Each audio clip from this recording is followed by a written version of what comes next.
A doença que parou o mundo foi identificada pela primeira vez em Wuhan, na província de Hubei, República Popular da China, em 1º de dezembro de 2019. Mas o primeiro caso só foi reportado em 31 de dezembro daquele mesmo ano.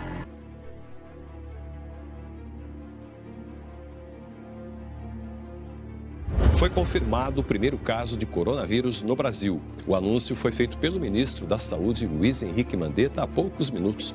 O paciente é de São Paulo e tem 61 anos. Foi confirmado hoje à tarde o primeiro caso do novo coronavírus aqui na Paraíba. A toda a população de São Bento, passando para informar que temos, hoje, 17 de abril, o primeiro caso confirmado do Covid em nossa cidade.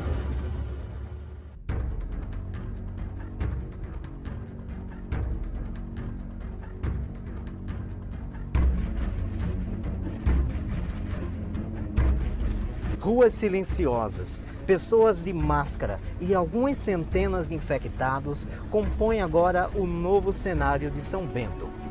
Nessa série de reportagens exclusivas, nós iremos mostrar um panorama do coronavírus em São Bento, como essa doença terrível afetou a nossa cidade, quais foram os impactos na saúde, na economia e na vida comum do são-bentense. Veja com total exclusividade agora no Visão Repórter.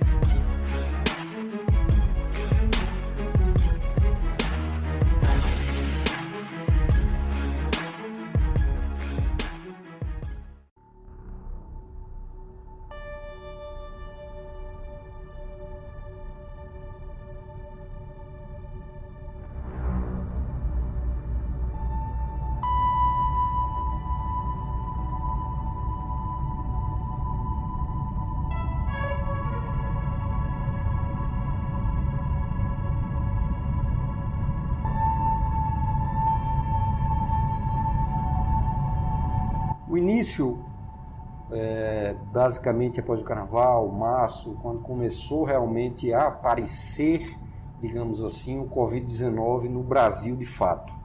Já existia todo um grande debate no mundo desde dezembro, mas não era palpável, né, para nós brasileiros, para nós sertanejos e para nós são-bentenses, esse tema aqui conosco. Então chegou.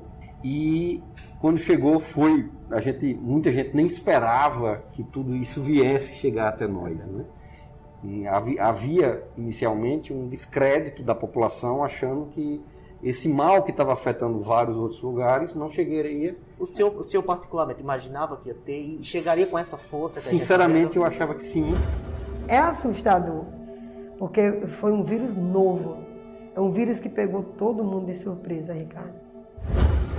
É um vírus, uma doença viral, né? Nós sabemos que a doença viral, assim existem as doenças virais e as doenças bacterianas, né? E algumas doenças virais que são realmente tratáveis e recuperáveis e outras não. O vírus se manifesta muito, a disseminação dele é muito rápida, então diferente de outros vírus, está demorando até mais do que muitos especialistas esperavam.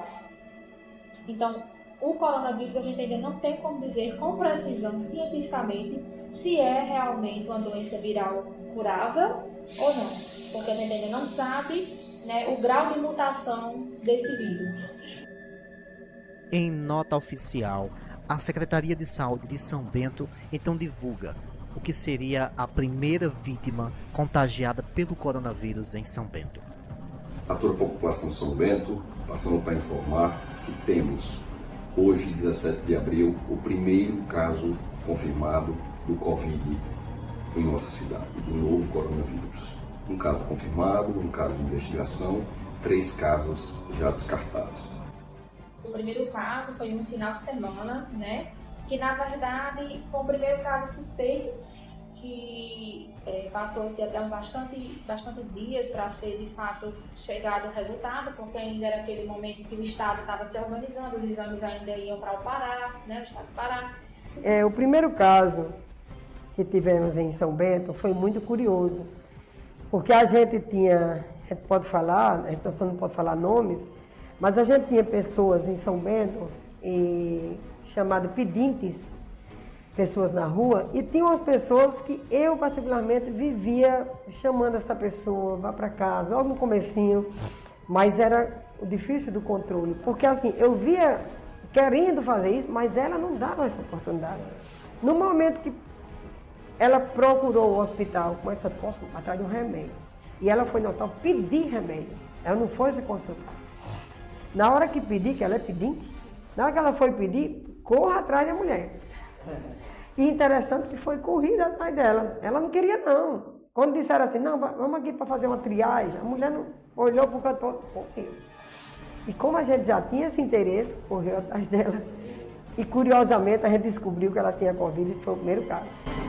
A doença, ela é tipo uma surpresa. Então tem pacientes que se manifestam da forma leve e tem pacientes que surpreendem a gente sem ter nenhuma comorbidade e que chega até a forma mais grave.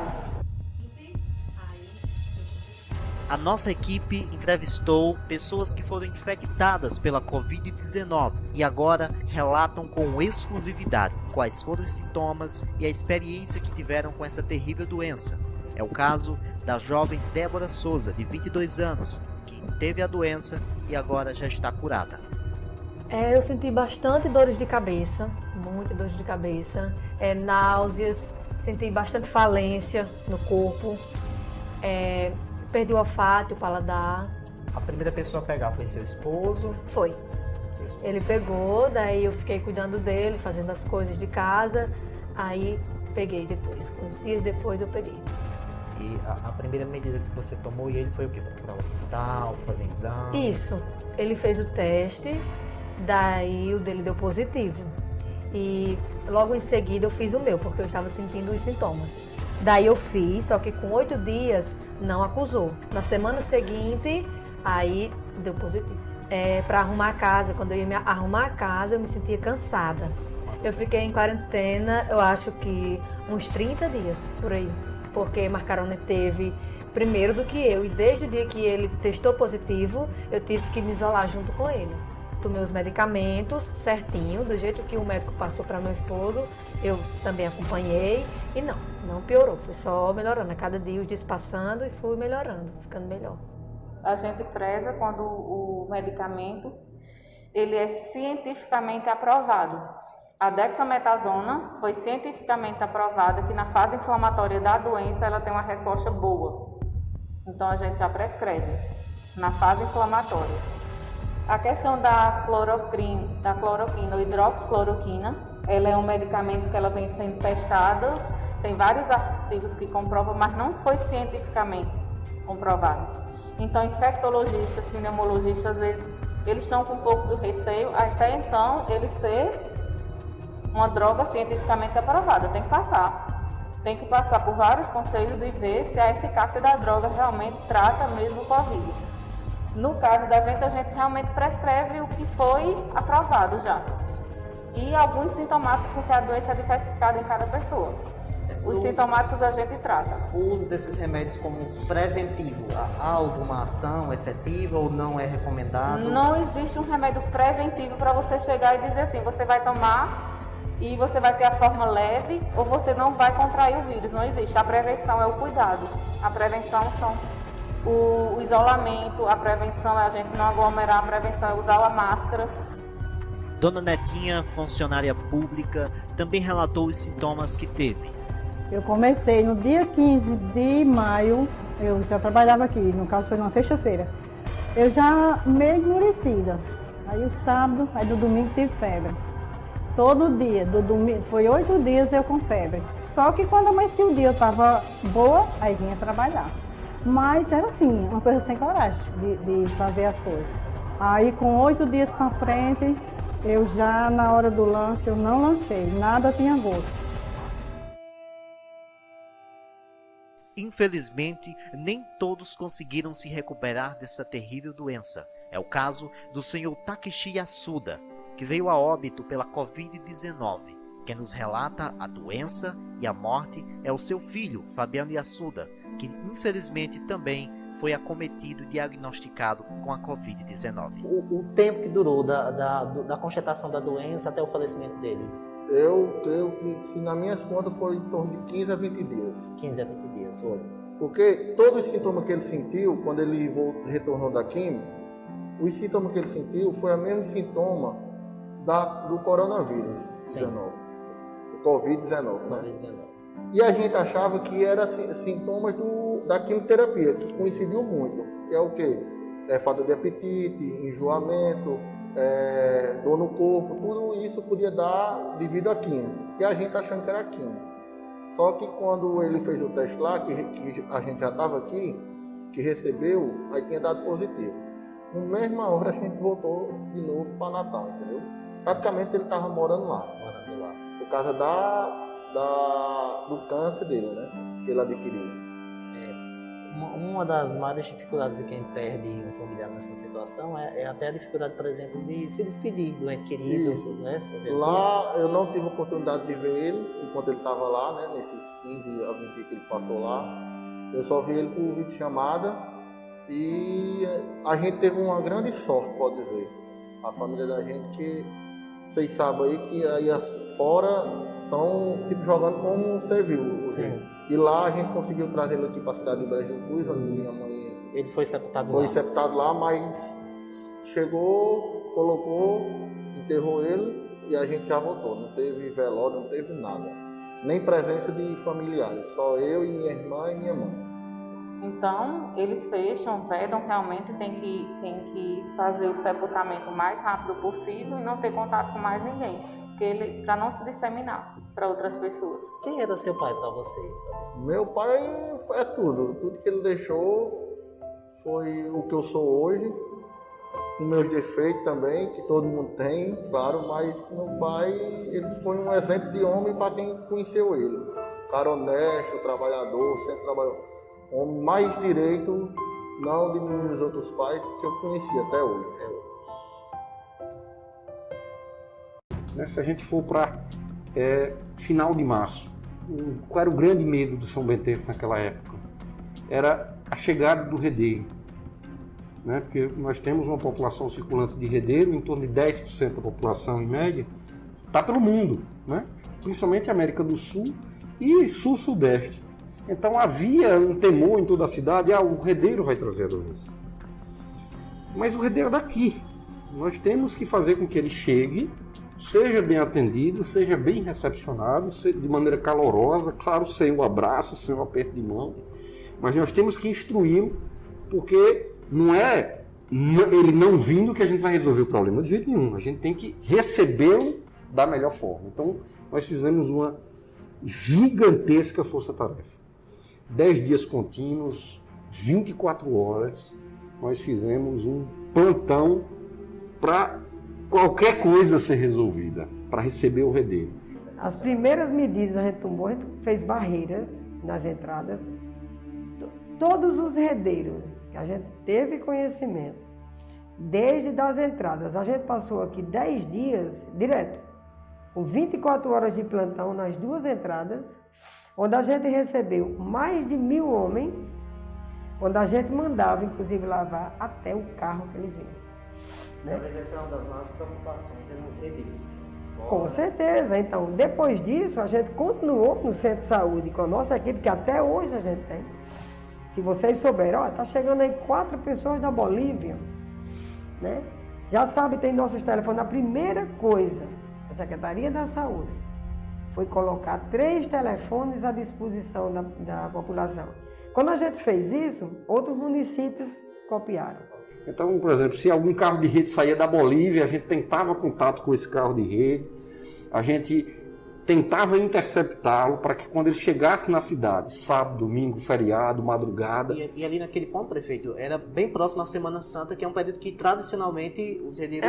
E também, como tudo parou lá fora, estava todo mundo voltando, né?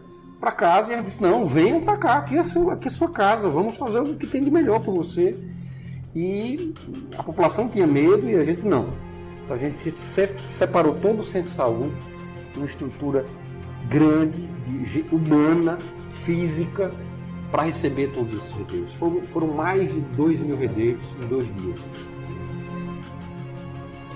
A nossa equipe foi até o Hospital de São Bento, ver de perto o trabalho dos profissionais de saúde e também ver as estruturas montadas para atender as vítimas do Covid-19 na nossa cidade. A gente, a princípio, a gente criou um espaço dentro do hospital, onde a gente fez uma estrutura para síndromes de gripais, como a gente chama. Qualquer síndrome gripal, ela é um suspeito da Covid, né? Então a gente fez uma estrutura isolando o consultório exclusivamente para atender as síndromes gripais. Mais de um quarto, na realidade, quase 30% da área do hospital era área do SAMU. Então o que foi que nós fizemos? Nós tiramos o SAMU do hospital e transformando toda aquela área em mais leitos. E nós possibilitamos fazer um espaço Covid no hospital, ou seja, nosso hospital em São Bento hoje, ele tem 2 formas de assistência. Se a pessoa entrar por uma suspeita de infarto, ela vai para o mesmo local da emergência de sempre. Agora, se a pessoa entra com suspeita de Covid, ela vai por outra área totalmente diferente. Então, se nós estivéssemos aqui no lugar onde você está, se tivesse o hospital, à direita era o atendimento de emergência de sempre e à esquerda é o atendimento do Covid. Tá? Então nós separamos para que não haja contato nenhum, nem dos pacientes, nem dos profissionais. E isso foi uma ideia maravilhosa que tanto deu segurança a quem ia com o Covid, como também deu segurança a quem ia o paciente não com Covid. Durante as gravações dessa e de outras entrevistas, nós seguimos e tomamos todas as precauções e recomendações do Ministério da Saúde para a proteção da nossa equipe e dos nossos entrevistados. Aí aqui é o nosso consultório.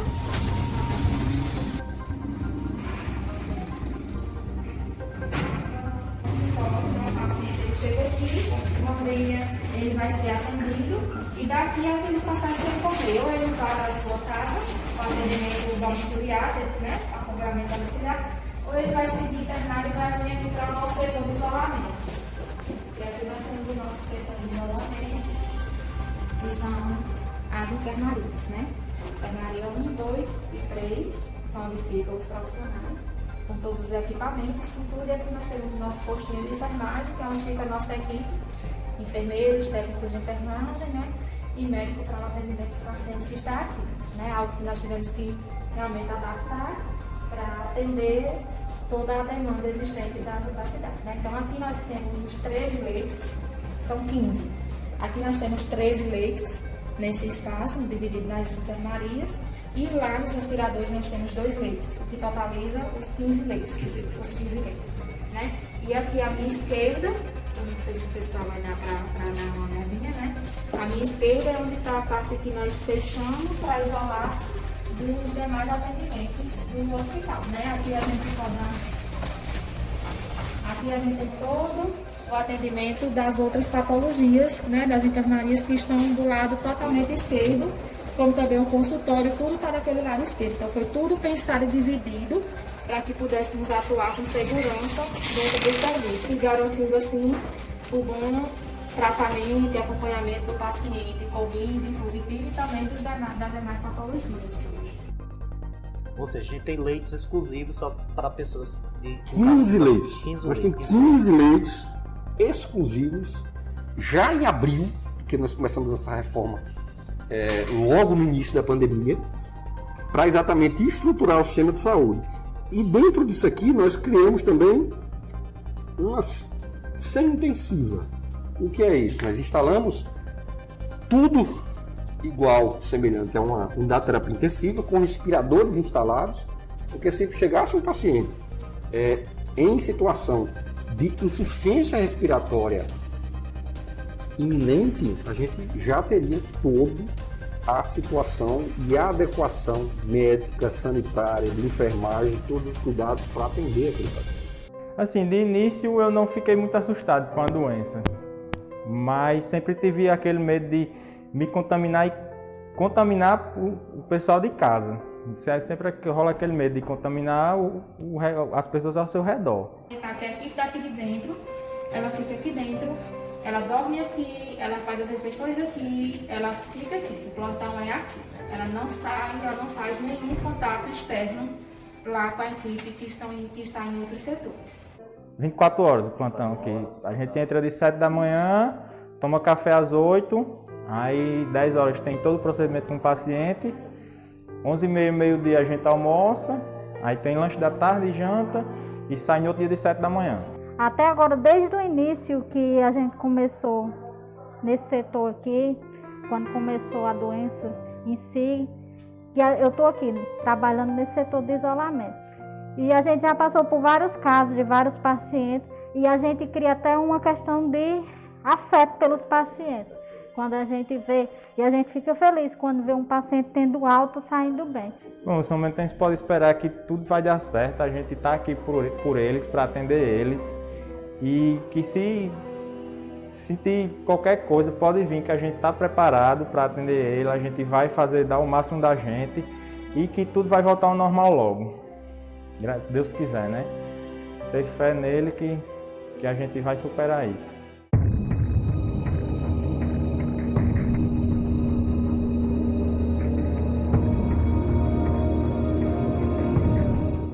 Uma das ações do governo municipal de São Bento foi a criação do Espaço Covid, um espaço que tem a finalidade de fazer testagens de sintomas gripais, a primeira triagem, os primeiros testes daquelas pessoas que apresentam sintomas da Covid-19.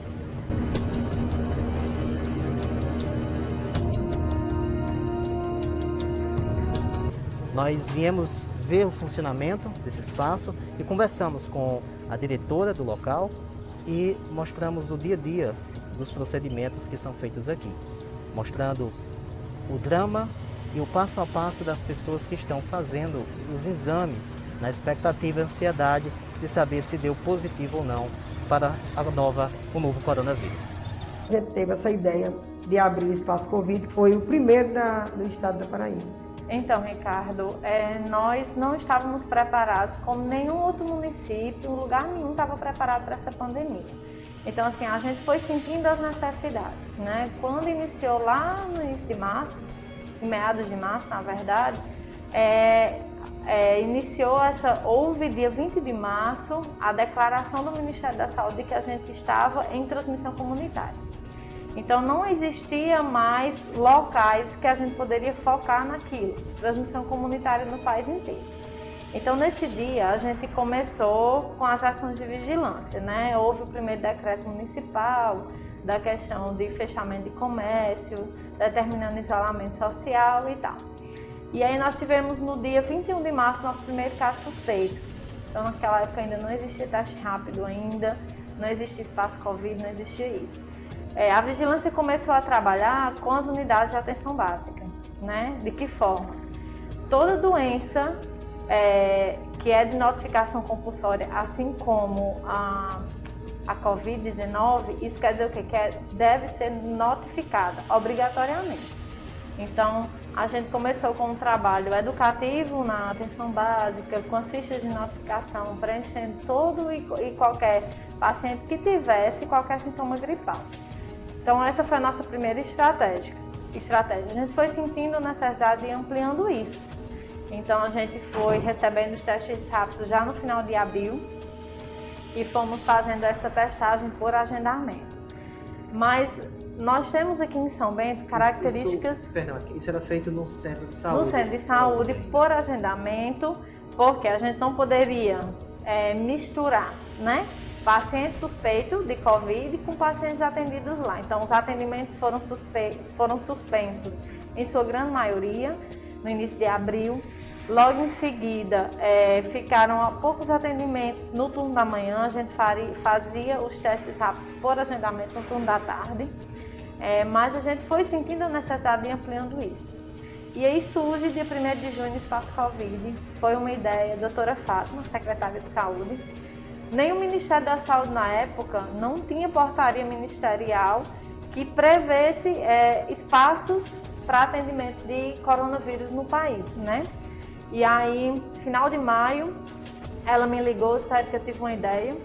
Vamos criar um espaço Covid. E nesse mesmo local, a gente possibilitou o quê? A pessoa fosse atendida.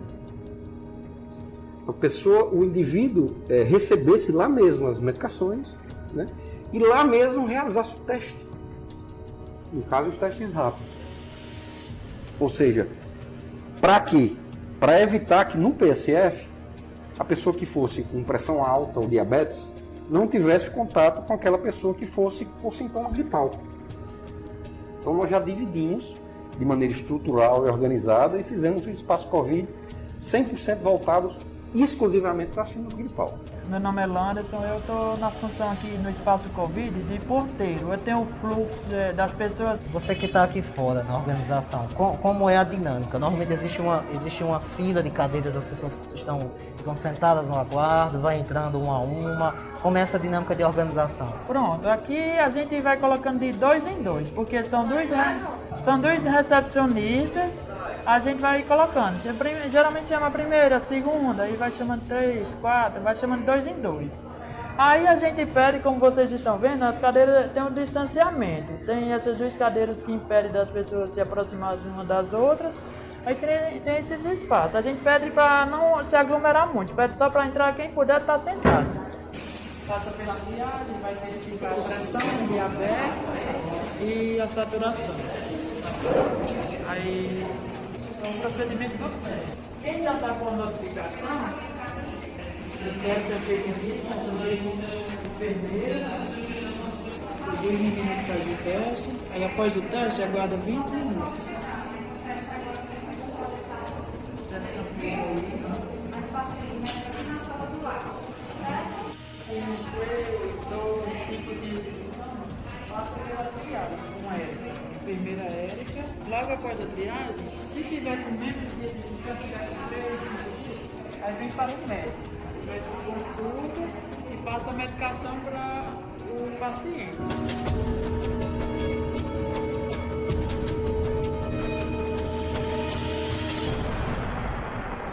Nós temos hoje 3 testes, 3 exames que podem detectar, confirmar ou não o Covid. O teste rápido, que é o que nós fazemos aqui no Espaço Covid, né? É um teste que é aconselhado para pacientes com sintomas leves a moderados que possam aguardar o 10º dia de sintoma para fazer. Existe o SWAB, que é a coleta de secreção nasal e orofaringe, né? Oral. Então ele é feito com um cotonete grandão e ele é feito pelo protocolo estadual em pacientes que estão graves, hospitalizados ou que tenha alguma comorbidade, que a gente sabe que aquele paciente possa agravar. E ainda existe a sorologia, mas a sorologia não está disponível pelo SUS. A nossa equipe registra o medo, o drama e a incerteza daqueles que estão na fila de espera para saber se estão ou não com o coronavírus. A solução e a resposta é o exame. É o caso de Dona Geralda, de 56 anos, e sua filha, que não escondem o medo de estarem contaminadas pelo coronavírus. A senhora teve contato com alguém que a senhora sabe que teve? Não? Teve. Você teve já a doença? Você teve a doença? Já saí da quarentena hoje. Você sentiu o que na época? Eu senti dor de cabeça, escurecimento no corpo, mas assim, falta de ar não, sabe, sintomas leves de gripe. Uma sinusite assim no nariz mesmo, e na minha casa todo mundo testou positivo, mas graças a Deus foi todo mundo sintomas leves e ficou todo mundo bem, não precisou nem ir ao hospital não. Não, da senhora, eu nem perguntei. Geralda gosta da filha. Dona Geralda, a senhora tem medo, sente medo de estar com a doença? Tem um pouco de medo. A senhora já tem que idade? Eu perguntei e esqueci. 56 anos. Agora, 56 anos. Já tem pressão alta, diabetes? Não. Saúde. Mas se Deus quiser, a senhora... A gripe, assim, o espirradeiro. Agora sexta-feira. Mas se espirrando.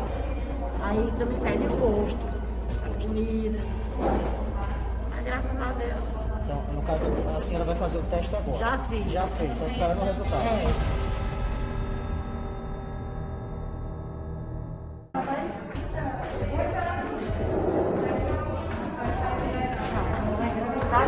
E aí, deu o que? Dona Geralda não esconde o pavor de ter testado positivo e sai dali com a incerteza de ser mais uma vítima da Covid-19. Você tem o sintoma, tem que ter um sintoma, porque o critério do teste é testar os sintomáticos, que tenha sintomas. Por quê?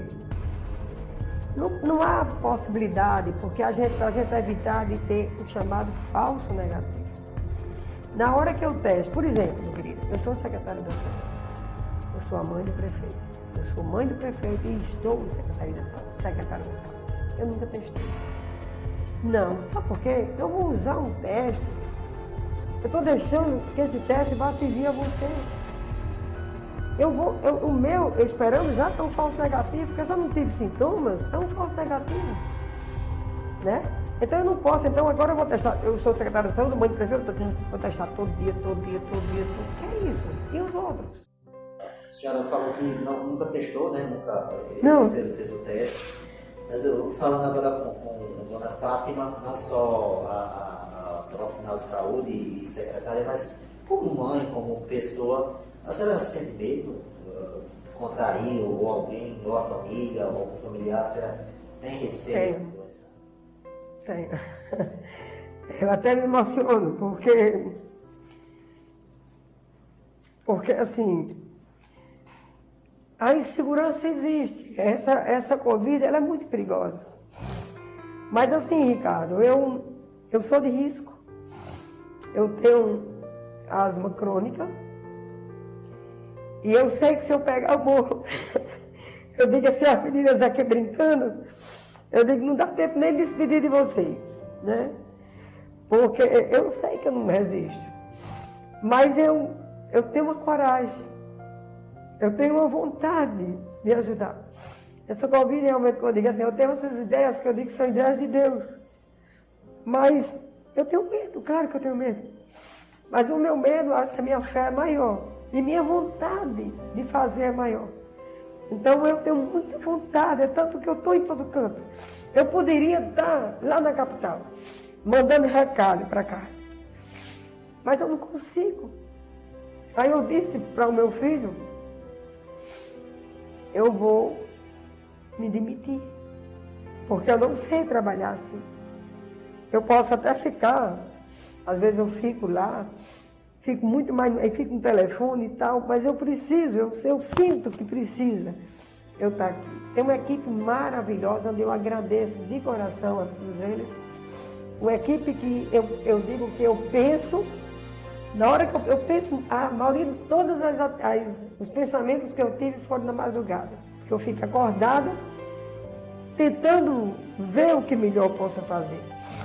Aí eu ligo para as pessoas, todos são testemunhos da saúde que estão me ouvindo.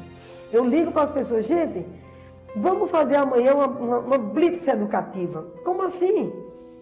Uma blitz, na entrada, vamos orientar as pessoas dos carros.